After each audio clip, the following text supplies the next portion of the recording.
Well, I'm excited to have with us Dr. Lori Simon from Rapid City Area Schools, South Dakota. And I want to find out, Dr. Simon, do you want to share a screen, or are we on a chat mode about your great topic here? I am going to share my screen, if that's okay. Perfect. Love it. Want to know all about it. I've been to your city before. I think when I went to high school in Bemidji, Minnesota, we played you guys in volleyball. Could be. You probably. I'm a former Minnesota and Wisconsin girl, though, and have been here for 5 years. So somewhat new to Rapid City. Good. Well, we want to hear all about it. So I'm going to go on mute and turn my camera off, so it's all about you for now. Sounds good. I hope the sound is okay. And good afternoon, everyone. Pleasure to be here with you to talk about our experiences this year and what we've learned, and look forward to any comments and learning from you as well. I'm going to talk through these slides at a rapid pace given our time frame here. So if I go too fast or you need me to repeat something or go back to something, please don't hesitate to let me know. I think more than ever, we have probably used the phrase, we're building the plane as we're flying it, right? This school year. None of us have navigated these uncharted territories that we've all found ourselves in this year, and every one of us has probably, because of our local communities and culture and context, taken some different approaches. But definitely that's, I think, the one thing that we all have in common, certainly as I talk with my colleagues, not only here in South Dakota, but in the Twin Cities and really across the country. So these are the things that I thought I would touch on today. Again, at a very high level, I'm going to start with a little background information about our district. I'll talk about our back to school plan, our efforts this year and how they've gone, some of the bright spots that we've seen emerge and things that we've learned, and then as a result, where are we going as we plan for next year? And then I hope to leave some time at the end in case there are any questions or any discussion items. So I love this quote. This is kind of just framed my mindset, you know, in a year where really more than ever, every decision that we're making as superintendents comes with controversy and probably has a 50-50 or a 60-40 divide, depending on your communities. I just love this, because when I'm having one of those days when, you know, I'm hearing from someone in the community or a board member has a question about something, I think to this, and that helps me stay positive. And I thank goodness that I have just an amazing senior leadership team that has my back, as well as a group of school leaders that are also truly outstanding. So just very quickly about our district. We had just under 13,000 students. We actually were down about 800 students this year due to COVID. Most of them chose to homeschool their students. I actually thought it was more as a result of people not liking our mask mandate and some of our other safety protocols, but actually what we've learned in survey, it was more a personal choice because they either were afraid of COVID and, you know, had some significant health concerns in the home, or they just didn't want their child to experience a turbulent year. So that was kind of some interesting data that we recently learned. We have just over 2,000 staff. We have 23 schools. We have 2 comprehensive high schools, an alternative high school, 5 middle schools, and 15 elementary schools. And we're very much a local control state. Having said that, even though from the state government level, they were letting local superintendents and school boards make local decisions about how to approach the school year, I think there really was an expectation that there would be in-person learning. So we developed a really comprehensive back to school plan. We followed CDC guidance, and I worked really closely with our local health community to vet all of the important components of our back to school plan. So I actually to this day remain kind of surprised that I was able to get my board to approve a mask policy that requires all students, staff, and visitors to our schools to wear masks. If you know anything about South Dakota, you probably know that it's quite a conservative state, and the southwestern corner of our state, where we are in the middle of, is the most conservative part of our state. But I think in the end, because we worked so closely with our health community and we heard a lot of support for masks, we were able to accomplish that goal when none of the surrounding districts here, at least in the southwest area, do have a mask policy. You know, we know from the research, there's really three key things that have allowed schools across the globe to be open safely. One is the mask policy, or requirement for masks, which I spoke to. The other one is physical distancing to the extent possible. And then, of course, frequent hand washing and hand sanitizer. But beyond that, we have many new cleaning protocols that are spelled out for each level of our plan. A lot of new classroom and school protocols. So we have, you know, one-way use marked in our stairwells, in our hallways of all of our schools. We have protocols for not sharing certain materials, and if they do need to be shared, for cleaning in between classes or in between school days. All of our staff screen daily before entering their workplace, and we have a self-screener that we sent home and asked families to screen their children before school. Our facilities have been closed to outside use all school year. That also pertains to our visitor policy. Really, the only exception are those meetings or situations where a parent or a vendor or someone must come to the school for that important meeting, but they also must wear masks. We developed a collaborative distance learning option, and we worked with a group of elementary teachers, middle school teachers, and high school teachers to develop that option for our district. And we have e-learning Fridays. So with the exception of some shortened weeks, every Friday is an e-learning Friday. And what that's really allowed our staff to do is to have a lot more time to teach their distance learning sections, to work on, you know, innovation and all of the new expectations that we put into place this year. This just very quickly is to show you that our plan does live on our website, and so this is the address, and there's a link here where you can click and it'll open to our plan and you can page through our plan.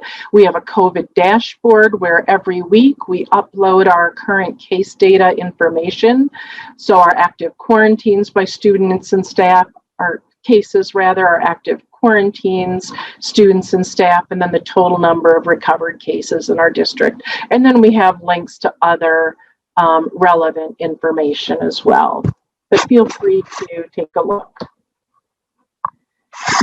So, you know, leading up to the start of school, we had two large events in our area that really kicked off an increase in cases in our area.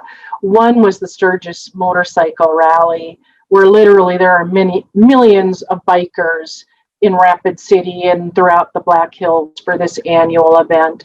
And then that was quickly followed up by the Central States Fair. And so even before we started school, we started seeing quite a few active state staff cases. And as soon as school started, we began to see active student cases. And all of our contact tracing really has shown us that, I think to this day, with the exception of one case, everything appears to have been contracted outside of the school or workday where masks were not worn, and where those social distancing and other protocols were not followed.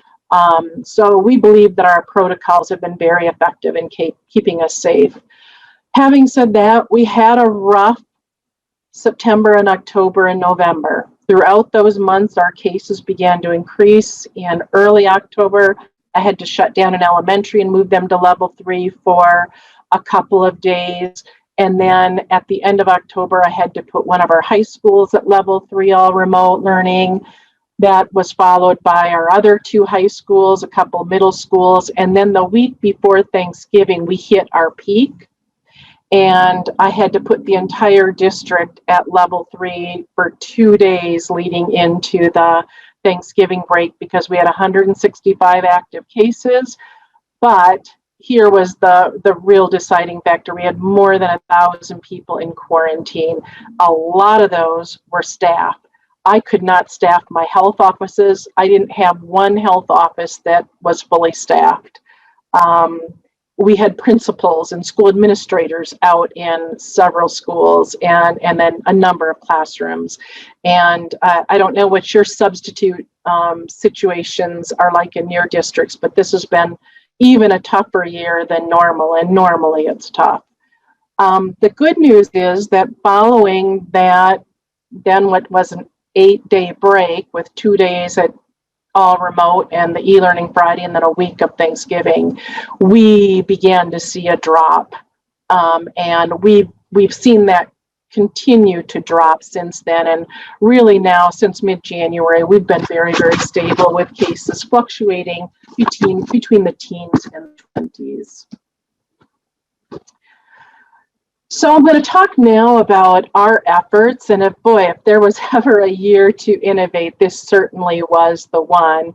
And quite honestly, we were forced to innovate more. Not that we didn't have a lot of good things happening as a result of our strategic plan, but we all were pushed out of our comfort zones this year. One of the things that I brought to the board for approval before the start of the school year was to delay the start of the school year from August 26th, I believe, was the date, until after Labor Day. And what that enabled us to do was to front load a lot of professional development and planning time for our teachers and our leaders. And so that increased professional learning, and I'll talk about that, has helped a great deal. I talked about the collaborative development of our distance learning model, and what that has meant is that many of our teachers, particularly at the elementary and middle school, are teaching distance learning sections above and beyond their workday, their normal workday. And that's why the e-learning Fridays have been so critical, not only for that important planning time, but for Zooming with those distance learning students, as well as having open office hours for the rest of their classes also on Friday. We implemented use of new learning management systems at all levels, and we're continuing to streamline that work. I've talked about the e-learning Fridays, but I think it's important to note that our teaching, learning, and innovation department put out clear expectations for consistency regarding what should e-learning Fridays look like, what should instruction look like on e-learning Fridays for students out on quarantine, for our distance learners, etc. We did a large-scale elementary video project, and I'm actually going to speak to that in a minute. We had a couple of middle schools really do some innovative things and use new technology that has allowed students, whether they're distance learners or whether they're in quarantine or just out for other reasons, to join that teacher's classroom for live instruction. And it's been really, really effective. And so we're looking at expanding those efforts. And then finally, we started a new freshman seminar course this year that we had to quickly retool given our reality, and I'll talk a bit on that as well. So I'm not going to go through this long list, but here you can see all of the professional learning opportunities that we put together for our teachers and leaders, and it really focused on two things: how to use all of the new technology that we had used CRF funds to purchase and other funds within our district, and then also engagement strategies and assessment strategies for remote learning. So our elementary video project came about because all of our elementary teachers were putting together mini lessons for their daily math instruction and their daily reading instruction for their distance learners and their students home in quarantine, so that they had access to some instruction. And we decided, you know what, why are we all doing this work when we can divide and conquer and share the workload? And so I have one of my school principals who's working on his superintendent's license with me this year. He organized this all and assigned certain videos to each school, and we worked with the school principals to make this happen. I'll say it was met with some resistance at first. We expected that. Some of them got in my board's ear, but I'm really, really glad my board supported this decision and backed me publicly on this, because it was really about fear, right? Fear of having other people view their instruction, whether it be a parent at home, a colleague, etc. But once we got into the videos and they went so smoothly and teachers saw how high quality they were, we quickly got over that, and the feedback has completely turned to being very, very positive. And to date, we've created nearly 2,600 videos, and those videos have been viewed more than 85,000, probably more than 86,000 times at this point. Soon to be Dr. Swank did a great job of organizing all of those videos in shared Google Drive, so they're very accessible for teachers as they're doing their weekly lesson planning. They just go in, get the link for whatever video they're using on that day for that content area, and they put it right into their LMS, where it's easily accessed by other teachers, by their students, etc. And we're using those videos already in a number of ways. However students are accessing content from home, whether they're a distance learning or it's an e-learning Friday, if they're home in quarantine. I've seen them as I do classroom visits. I try to get out to at least 2 schools a week, see classroom instruction, talk to principals and teachers. And I've just been amazed at how many of these videos I'm seeing even as part of daily classroom instruction for live instruction. And a lot of teachers, because the videos are so high quality, are actually looking at them as part of their team planning time or their individual planning time, and being really thoughtful about how they're using them as part of their instruction. This year was the launch of our new high school career academy model. And so our freshman class is our inaugural class. They entered their freshman academy in their high school and took a course called Freshman Seminar, which really is about introducing students as 9th graders to all of our 6 career academies so that they can make thoughtful decisions as they choose their academy of choice for 10th grade. And this course was designed in nature to involve a lot of business and industry partnership in the form of tours and site visits and industry panels. And so we've really had to think outside of the box and be creative in how we offer this course in a virtual platform for all of those access points at which students need access to this course. And so, kudos to my freshman seminar teachers for all the great work that they've done to make that happen in a really, really short amount of time. So what bright spots have emerged this year? Well, certainly collaboration has increased, and that's really across the board, across schools, across departments. We're seeing new levels of collaboration between teachers, not only in their own buildings, but other buildings. Our distance learning model, because of some of our numbers in some of our small schools, we put them in pods so that they're working with 1 to 2 other schools, and one teacher from those 3 schools, for example, is doing 6th grade math or 5th grade math, and so on. And so huge collaboration increase, as well as among the principals. But I would say really across every department, because the nature of this school year has required us all to collaborate more. I would say everyone, self-included, everyone's use of technology has improved. You know, no matter what our starting point was, we've all grown in our use and comfort level with technology and comfort level with trying new things. The elementary video project really for me and my leadership experience was absolutely pivotal in getting, you know, a good share of our teachers over that hump and that fear of putting themselves out there and you know, letting others view their instruction. The e-learning days actually have been quite successful. In fact, our high schools would like to continue them next year. I'm really thinking that just because it's been a tough year, I think we need to return to a 5-day week next year, but I'm certainly open to considering that in the future. However, we are going to use e-learning days for snow days from now on. And this past Monday, we had our first snow day, and I gave the kids, because it was our first day, an actual snow day off. But should we have any more, they'll be converted to e-learning days. And then we are also planning for next year to convert some of our professional development days into e-learning days.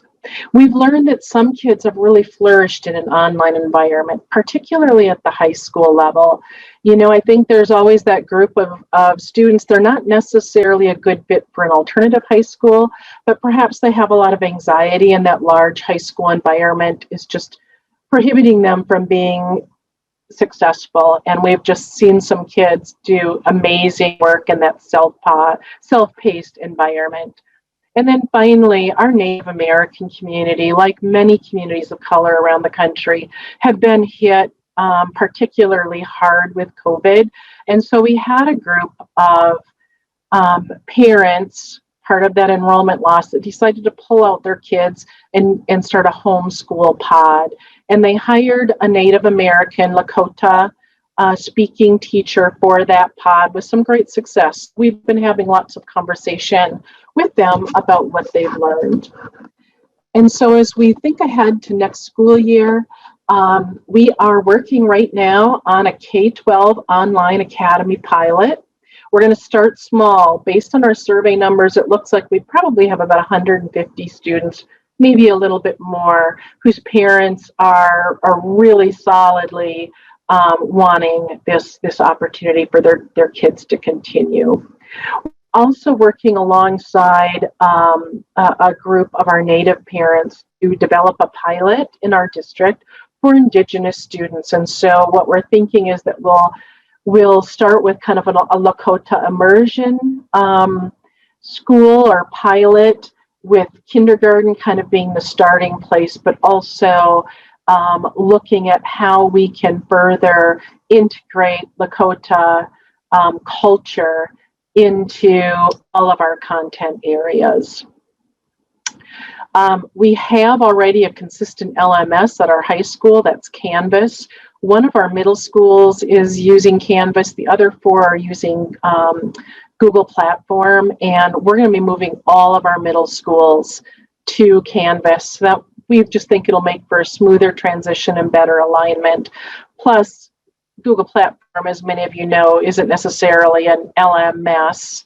It certainly has some very useful tools, but it's not a comprehensive learning management system. And with 15 elementary schools, we're still in discussion right now about which one we should use for consistency moving forward. And then finally, I think more forever, we as a district are just really trying to support our principals and our school staff and really our district staff as well, to, continually look at how we can be more innovative in all of our work lives, no matter what our role is, and more opportunities to continue hybrid learning opportunities too, so that if kids in the future are at home sick or maybe need to be on the road traveling because a family needs to go out of town, that they still have some access to learning. So with that, I really went through that quickly. I don't know if we have time for questions or discussion, but I'm certainly happy to take any questions or have discussion with you. That was really, really awesome. I think, you went through a lot in a very short period of time, and you also probably went through a lot of logistics nightmares. Never ending. Yes. Everything's logistics. Getting the right thing to the right people and all at the right time. Yeah, this is an interesting moment, and I think you did really well. I'm just going to make that comment. So I'm not seeing any questions popping up from people, and I know we're going to be moving on to Nicole here pretty quickly. But I really want to thank you, Dr. Simon, first of all for your work, and then also for where you went with it, the leadership that you brought everyone through. I think it's been really a trying time for a lot of superintendents, and I'm just proud of you. And I think you should hear that from me, because I talked to a ton of them, and I just want to tell you that it's awesome what you've done. And I can't wait to get this video out to our whole national audience. But thank you so much for sharing with us everything. And let us know if you want, any thoughts on your next directions, being that we're software experts. Love to help you on that, all those things, and get Chris McMurray, our Edu Jedi leader, involved, so you can be an Edu Jedi too. So, yeah. Well, thanks for the opportunity, and I do appreciate the time. And I'll just close with this. Even with all the ups and downs and all of the challenges and anxiety that I think everyone experienced entering into this new reality of a school year, I can't tell you how proud I am of our teachers, our staff, our leaders. Everyone has stepped up, and we're really proud of what we've accomplished this school year, and the degree to which we've had our students in school learning. Yeah, well, you should be. The fact that we had a global pandemic and any learning was happening at all is amazing by itself. 20 years ago, without technology, we would have maybe no learning, or everybody would be getting packets. Yeah, it would have been kind of wild. All right, so thank you very much.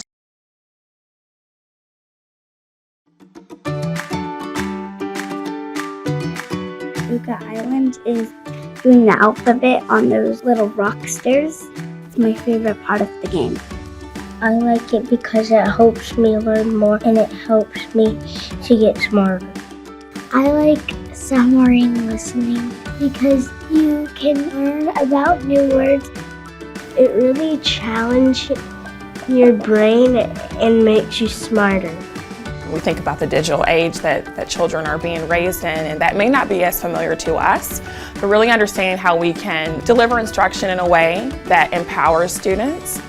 This resource might fill the gap of teaching reading, to be quite frank. Some of the best authors remind us that teaching reading is rocket science. It is a very challenging task for educators, and so with Scholastic First, there's a lot of theory that supports the resource in terms of the various sounds, biological awareness, the hearing piece that educators may or may not have received training on. Luca Island program that we've been using has really helped support me in the classroom because the children are so engaged in their learning and it's set on their level, so it's very appropriate for what each child needs, and they stay engaged until I make them stop. They don't stop on their own. I'm able to have other small groups or one-to-one instruction with students during that time. Data is a big thing. We're kind of really data-driven right now in education, and so for teachers to be able to pull up the statistics on their students and see how well they're doing in certain parts of the program has been really helpful for them. When I think about the adaptive instruction within this resource, I think about both thriving and striving readers, right? So both ends of the spectrum, and how a teacher can quickly utilize those data reports to then determine what needs to be happening at the small group table. I had one student who qualified for the early intervention program at the beginning of kindergarten this year, and now she's being tested for the accelerated target program. It happened like from January to now, she just jumped like 7 levels in her reading, which was remarkable. I have seen this year many children make gains faster and farther than they have without this program in use. I would say to any district leader who was in search of a resource that provides great data, supports with a systematic approach to teaching balanced literacy instruction, but most importantly, something that's very engaging and exciting for early readers, I would definitely tell them to consider how Scholastic First might support their goals.